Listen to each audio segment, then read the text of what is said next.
Masz pomysł na kurs, ale nie wiesz, jak się za to wszystko zabrać, żeby zrobić to sprawnie i dobrze? Jeśli ludzie kupują Twój kurs, ale go nie kończą, to jest bardzo prawdopodobne, że kolejnego już nie kupią. Po prostu myślą sobie, że zanim dokonają kolejnego zakupu, to najpierw muszą przerobić to, co już mają.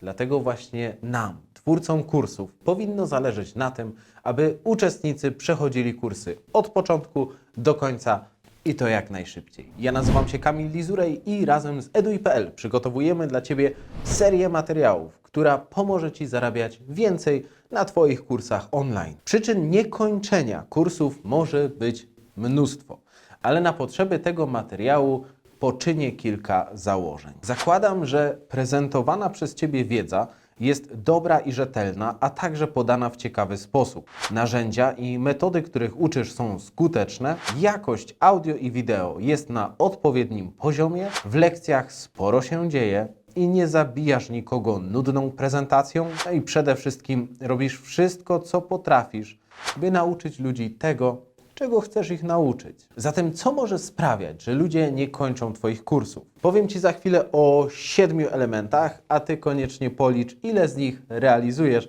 a na koniec mam nadzieję, że też dasz znać w komentarzu, ile punktów zdobyłeś. Po pierwsze, Twój kurs opiera się na mikrolearningu, czyli lekcje w Twoim kursie trwają między 8 a 12, no powiedzmy 5 a 15 minut, ale już na pewno nie przekraczają 20. Dlaczego? Ponieważ jeżeli lekcja trwa dłużej niż 20 minut, to od razu w głowie naszego kursanta pojawia się myśl, że to trzeba usiąść na spokojnie. No a tego oczywiście nie chcemy. Chcemy, żeby uczestnik mógł przerabiać kurs szybko, sprawnie, skutecznie, wprowadzał te narzędzia, kiedy tylko może. Więc jeżeli ma chwilę jadąc samochodem, ma chwilę czekając na przystanku, ma chwilę jedząc posiłek i chce wtedy się uczyć, dajmy mu taką możliwość. Nie róbmy lekcji, które trwają nie wiadomo ile, ponieważ tego ludzie już nie chcą przerabiać. Po drugie, przed rozpoczęciem nauki odpowiedziałeś na pytania co i jak, czyli przedstawiłeś cały proces, powiedziałeś, co będzie się działo w kursie, a także powiedziałeś, jak najlepiej ten kurs przerabiać, w jaki sposób, czy od początku do końca, od deski do deski, czy może można po nim skakać i wybierać sobie lekcje. To jest ważne, aby zaznajomić kursanta z takim najlepszym sposobem na przerabianie kursu, ponieważ w innym wypadku będzie on trochę pogubiony, nie będzie zdawał sobie sprawy z tego, jakie są możliwości i w pewnym momencie, jeśli tego nawet nie potrzebuje, to nie skończy kursu, bo może przyjąć jakieś błędne założenie, no i po prostu odpadnie ze zmęczenia. Po trzecie, każdy moduł rozpoczynasz od wprowadzenia i kończysz podsumowaniem. Zgodnie ze starą, dobrą szkoleniową zasadą, powiedz, o czym będziesz mówić, powiedz to i powiedz, co właśnie powiedziałeś. Wiem, że to może wydawać się jakieś zbyt banalne i może nieciekawe, ale prawda jest taka, że to podejście, te 3 elementy bardzo ładnie i sprawnie porządkują przedstawianą przez Ciebie wiedzę. Takie nawet 2-3 minutowe wideo na początku każdego modułu i na końcu każdego modułu naprawdę sprawiają, że ludzie więcej przerabiają Twojego kursu. Może nawet go skończą. Po czwarte, robisz zapowiedzi. Czyli w tym nagraniu kończącym moduł zapowiadasz, co będzie w kolejnym. Trochę tak jak w serialach, kiedy kończy się jeden odcinek i pojawiają się napisy, przebitki, sceny z kolejnego odcinka i słyszymy, a już w kolejnym odcinku. I mamy jakąś krótką zajawkę. Oczywiście Ty nie musisz robić przebitek i wchodzić na wyżyny montażu, ale możesz zawsze powiedzieć, już w kolejnym module zrobimy to i to. Dzięki czemu budujemy oczekiwanie, budujemy ekscytację, budujemy zaangażowanie kursanta w przerabianie kursu, ponieważ wie, czego się spodziewać, więc bardziej tego chce. Po piąte, robisz testy na koniec każdego modułu, czyli robisz testy, które dają możliwość uczestnikowi sprawdzenia się. Ma możliwość zobaczenia od razu, jak dużo już się nauczył. I bardzo ważne, nie tylko na koniec całego kursu, ale na koniec każdego modułu, każdego jednego modułu możesz zrobić test, który nie będzie testem certyfikującym, ale sprawdzającym wiedzę. Jest to jeden z podstawowych elementów gamifikacji, jeden z elementów, który łatwiej możesz wdrożyć, prawdopodobnie jeden z najłatwiejszych, prawdę powiedziawszy. No i oczywiście masz taką możliwość na eduj.pl.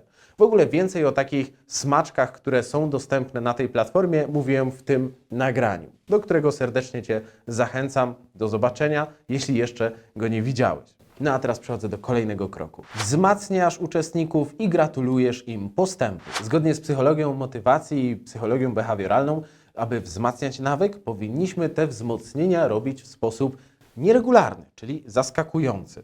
Jeżeli przyzwyczaimy uczestników, naszych kursantów do tego, że zawsze ich dopingujemy na początku modułu, w tej lekcji, w tym wideo, które rozpoczyna moduł, albo gratulujemy zawsze po ukończeniu jakiegoś modułu, to po prostu przestanie działać po 2-3 takich nagraniach. Jeżeli chcemy wzmacniać nawyk przerabiania naszego kursu, to powinniśmy takie wzmocnienia i gratulacje umieszczać w losowo wybranych momentach naszego całego kursu, czyli na przykład w jakiejś losowej, środkowej lekcji. Możemy pogratulować wtedy również dotarcia do tego momentu, albo możemy wtedy kogoś wzmocnić, mówiąc, żeby przygotował się, skupił, wytężył umysł, ponieważ teraz wchodzimy w jakiś ważny, kolejny obszar. I nie musi to być, tak jak mówię, na początku i na końcu, może to być w środku. Pamiętaj, że kiedy jesteś trenerem, to część tej odpowiedzialności za przerabianie Twojego kursu leży po Twojej stronie. Chociaż łatwo i wygodnie byłoby powiedzieć, no widocznie ludzie są leniwi, brakuje im samodyscypliny i konsekwencji, to właśnie byłoby to pójście na łatwiznę. I po to mówię Ci o tych rzeczach, żebyś mógł je wdrożyć u siebie. Jeśli teraz jeszcze ich nie ma, w porządku, możesz je wdrożyć przy kolejnym kursie, albo dograć te lekcje powitalne i kończące każdy moduł. Zanim przejdę do 7. wskazówki, to koniecznie daj znać, czy te materiały są dla Ciebie wartościowe. Zostaw komentarz, podziel się swoją refleksją, no albo przynajmniej zostaw łapkę w górę i subskrybuj ten kanał, żeby nie ominęły Cię kolejne wartościowe lekcje. A wskazówka 7 to dopingowanie do przerobienia kursu w całości i zdobycia certyfikatu.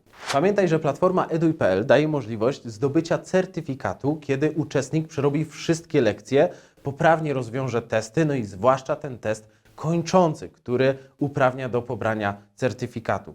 Więc dobrze będzie w trakcie całego kursu dopingować właśnie do osiągnięcia tego celu. Możesz to robić wprost, zachęcając co jakiś czas do działania konsekwentnego, wytrwałego i zdobycia certyfikatu, albo możesz to zrobić w sposób trochę bardziej wyszukany. Na przykład, kiedy poruszasz temat, który wiesz, że będzie też na teście końcowym, będzie tam umieszczony i wiesz, że któreś z pytań będzie dotyczyło właśnie tego zagadnienia, to przed rozpoczęciem lekcji, czy na początku takiej lekcji, warto będzie powiedzieć: teraz skup się uważnie, bo to, o czym powiem, może znaleźć się w teście końcowym, dzięki któremu możesz zdobyć certyfikat ukończenia tego kursu. Dlatego skup się uważnie i już przechodzimy do tej lekcji. Wprawdzie nie mówimy wtedy wprost, że ukończ ten kurs i zrób certyfikat, ale przemycamy to bardzo skutecznie i zachęcamy, wzmacniamy, dopingujemy i motywujemy jednocześnie,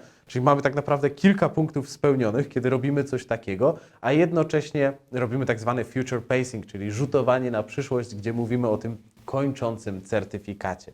Mamy tutaj kilka punktów jednocześnie. No a jak już jesteśmy przy punktach, to daj znać, ile punktów na 7 udało Ci się zdobyć na podstawie tego, co Tobie powiedziałem, ile tego wcześniej stosowałeś w swoich kursach. Jeżeli ta liczba nie jest zbyt wysoka, to pamiętaj, że po to właśnie robimy te nagrania, żeby ułatwić Ci tworzenie kursów i zarabianie na nich. Tak jak wcześniej wspomniałem, jeżeli ludzie będą kończyć Twoje kursy, to zwiększa się szansa, że kupią kolejne. Jeżeli nie skończą jakiegoś kursu, to szansa, że kupią kolejne produkty, maleje, bo z tyłu głowy będą mieć takie poczucie, że no jeszcze mam do przerobienia to, tamto, to nie, to ja może kiedyś. Ale Ty nie czekaj na kiedyś, tylko już teraz. Jeśli masz jakieś pytania albo wyzwania związane z tworzeniem kursów online, ich sprzedażą czy promocją, to koniecznie zadawaj je w komentarzach pod tym filmem albo po prostu pisz do nas na www.eduj.pl. Do zobaczenia w kolejnym filmie.